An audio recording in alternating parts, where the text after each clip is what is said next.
Job లేక ఇబ్బంది పడుతున్నారా? అయితే మెడికల్ కోడింగ్ మీకు మంచి ఆప్షన్. వెంటనే కాల్ చేసి కోర్సులో జాయిన్ అవ్వండి. ఆంధ్రప్రదేశ్ రాజధాని అమరావతి నిర్మాణంలో కీలక ఘట్టం మొదలైంది. సెక్రటేరియట్ శాశ్వత భవనాలుగా చెబుతున్నటువంటి హెచ్ఓడి టవర్స్, జిఏడి టవర్, వీటికి సంబంధించినటువంటి టెండర్లని ఏపీసీఆర్డీఏ ఫ్లోట్ చేసింది. 3 ఏళ్ల కాల పరిమితితో నిర్మాణ ప్రణాళికని ఆవిష్కరించేటువంటి క్రమంలో L1 ఎవరు నిలుస్తారో అనేది ఇప్పుడు ఆసక్తికరంగా మారింది. ఎందుకంటే అసెంబ్లీ శాశ్వత భవనం, అలానే ఏపీ హైకోర్టు శాశ్వత భవనానికి సంబంధించినటువంటి టెండర్లని ఇప్పటికే క్లియర్ చేసింది. ఇప్పటి వరకు ఐకానిక్ టవర్స్గా పిలుస్తున్నటువంటి 5 భారీ అంతస్తుల టవర్స్, అంటే 40 అంతస్తులవి 4 టవర్స్, 50 అంతస్తులది 1 టవర్, మొత్తం 5 టవర్ల నిర్మాణానికి సంబంధించి ఇప్పుడు తాజాగా టెండర్లను పిలిచింది.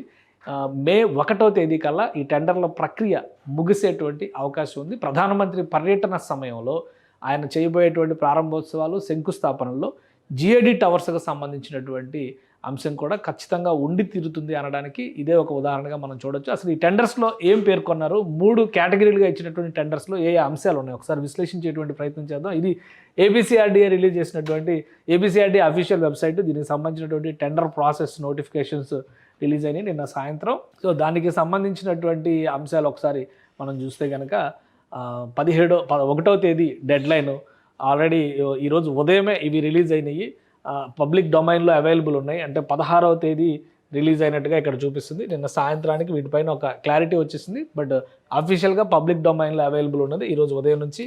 మే 1వ తేదీకి టెండర్స్ ప్రాసెస్ పూర్తవుతుంది.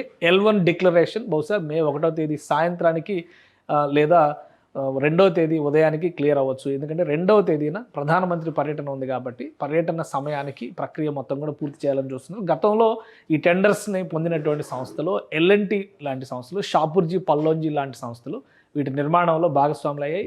రాఫ్ట్ ఫౌండేషన్లు, ఈ టవర్లకి ఉన్నటువంటి ప్రత్యేకత ఏంటంటే గ్రౌండ్లో పెద్ద ఎత్తున ఫౌండేషన్ వేస్తారు, పిల్లర్లు కనబడకుండా నిర్మాణం చేస్తారు. మొత్తం షేర్ వాల్ టెక్నాలజీతో చేసేటువంటి నిర్మాణ ప్రణాళిక. దీనివల్ల ఏంటంటే ఫ్లోర్లో ఎక్కడ కూడా మధ్యలో స్తంభాలు లాంటివి కనబడకుండా ఉంటాయి, ఓపెన్ ఫ్లోర్స్ ఉండేటువంటి అవకాశం ఉంది. సో అదే ప్రణాళిక యాజ్ ఇట్ ఈస్గా ఫౌండేషన్ ఇప్పుడు కంప్లీట్ అయింది కాబట్టి ఫౌండేషన్ పైనుంచి నిర్మాణ ప్రణాళికను మొదలు పెడతారు. దానికి సంబంధించినటువంటి టెండర్ల నోటిఫికేషన్ ఇది.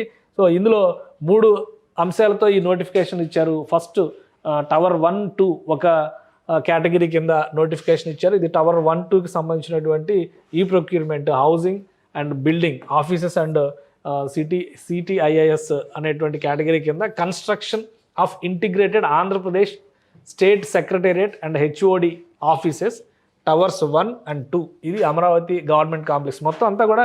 ఈ అమరావతి గవర్నమెంట్ కాంప్లెక్స్ మొత్తాన్ని చూస్తే కనుక 41 ఎకరాల్లో నిర్మాణం చేస్తున్నారు.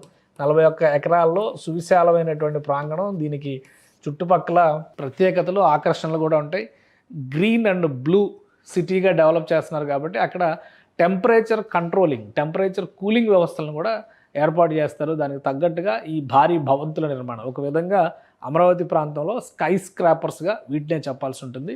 ఈ 1 and 2 అలానే 1, 2, 3, 4 ఈ 4 టవర్లు కూడా 40 అంతస్తులు, అంటే B1, B2 ప్లస్ గ్రౌండ్ తర్వాత 40 అంతస్తులు, అంటే మొత్తం కలిపితే 42 అంతస్తులు, 43 అంతస్తులు కనిపించేటువంటివి ఈ 4 టవర్స్ ఉంటాయి. సో ఈ 4 టవర్స్లో 2 టవర్లకు సంబంధించినటువంటి నోటిఫికేషన్ ఇది. Government complex Andhra Pradesh including ఎమ్యూనిటీ blocks, stilt areas, basement located on north of Palavagu consisting of PT basement slab, RC core structural steel floor beams, అలానే స్ట్రక్చరల్ స్టీల్ డయాగ్రిడ్. ఆల్రెడీ డయాగ్రిడ్ల నిర్మాణం అది కొంత జరిగింది. So water proofing, deck sheet, RCC flooring and other miscellaneous works compiling requirements of IGBC green new building platinum level certification including 3 years defect liability period. అంటే నిర్మాణం జరిగిన తర్వాత 3 ఏళ్ల వరకు ఎటువంటి ప్రాబ్లమ్స్ వచ్చినా కానీ నిర్మాణ సంస్థలే దానికి బాధ్యత వహించాల్సి ఉంటుంది.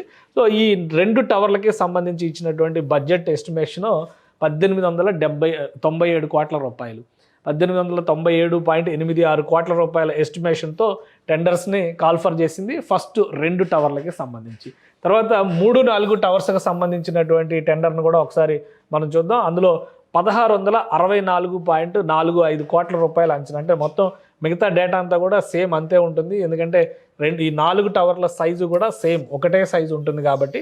సో దీనికి కానీ కాస్టింగ్ విషయంలో మాత్రం ఇక్కడ కొంత వేరియేషన్ ఉంది.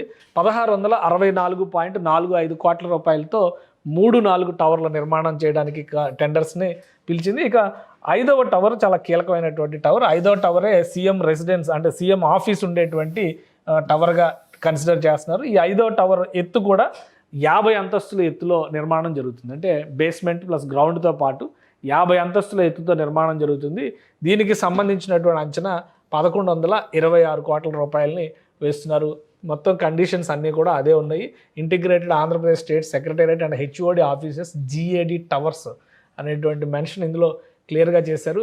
మొత్తం కలిపి 41 ఎకరాల విస్తీర్ణంలో జరుగుతున్నటువంటి ఈ నిర్మాణాల్లో అంచనా ప్రకారం చూస్తే కనుక ఆల్మోస్ట్ 70 లక్షల చదరపు అడుగుల వైశాల్యంతో ఈ భవనాల నిర్మాణాలు జరగబోతున్నాయి. అంటే 69.5 లక్షల SFT లెక్క చెప్తున్నారు నికరంగా చెప్పాలంటే. అంటే ఓవరాల్గా 70 లక్షల SFT అంచనా ఉంటుంది. గతంలో చేసినటువంటి నిర్మాణ ప్రణాళికలో L&T సంస్థ, షాపూర్జీ పల్లంజీ సంస్థ వీటికి సంబంధించినటువంటి కాంట్రాక్టులు దక్కించుకున్నాయి. ఈసారి L1గా ఎవరు ఉంటారో ఆల్రెడీ గతంలో నిర్మాణ ప్రణాళికలో భాగస్వాములైనటువంటి సంస్థల అభిప్రాయాలను కూడా CRDA సేకరించింది. అలానే అక్కడ వాటరింగ్ జరిగిన తర్వాత ఇంత జాప్యం జరగడానికి, ఇంత లేటుగా ఆలస్యంగా వీటి టెండర్స్ ఫైనల్ చేయడానికి ప్రధానమైనటువంటి కారణం IIT మెడ్రాస్ నుంచి వాటి బల నిరూపణ అంటే దృఢత్వ పరీక్షలకి సంబంధించినటువంటి సర్టిఫికేషన్ అండ్ క్లారిఫికేషన్ వచ్చే వరకు CRDA ఈ టెండర్స్ని రిలీజ్ చేయలేదు. ఎందుకంటే పూర్తిగా వాటరింగ్ అయిన తర్వాత మళ్ళీ అక్కడ ఆల్రెడీ నిర్మాణం అయినటువంటి ఐరన్ అంటే నిర్మాణంలో ఉన్నటువంటి ఇనుము, దాంతోపాటు ఉపయోగించినటువంటి కాంక్రీట్ సామర్థ్యాన్ని IIT నిపుణుల బృందం ఫైనల్గా పరీక్షించి నిర్మాణానికి ముందుకు సాగొచ్చు అనేటువంటి క్లారిటీ ఇచ్చిన తర్వాత ఈ టెండర్స్ని కాల్ఫర్ చేస్తారు. అందుకే వీటికి సంబంధించినటువంటి టెండర్ల ప్రక్రియ కొంత ఆలస్యం అయింది. మొత్తానికి మే 1వ తేదీ డెడ్ లైన్ పెట్టింది. మే 1వ తేదీన L1 ఎవరు అనేటువంటి 5 టవర్ల నిర్మాణానికి సంబంధించినటువంటి సంస్థల్ని రాష్ట్ర ప్రభుత్వం ఎంపిక చేస్తుంది. 3 ఏళ్లలో ఈ భారీ టవర్ల నిర్మాణం ఇది పూర్తిగా ఐరన్ స్ట్రక్చర్, కాంక్రీట్ స్ట్రక్చర్తో చేసేటువంటి నిర్మాణం. సో అమరావతికి ప్రధాన ఆకర్షణగా నిలిచేటువంటి ఐకానిక్ భవనాల్లో ఇవి కూడా ఒకటి. సో 1వ తేదీన L1 ఫైనల్ అవుతుంది. ప్రధానమంత్రి పర్యటన 2వ తేదీ ఉంటుంది. 2వ తేదీ నాటికి ఇక్కడ కూడా భూమి పూజ లేదా శంకుస్థాపన పునఃప్రారంభోత్సవ ప్రక్రియ అనేది ఇక్కడ కూడా జరుగుతుంది.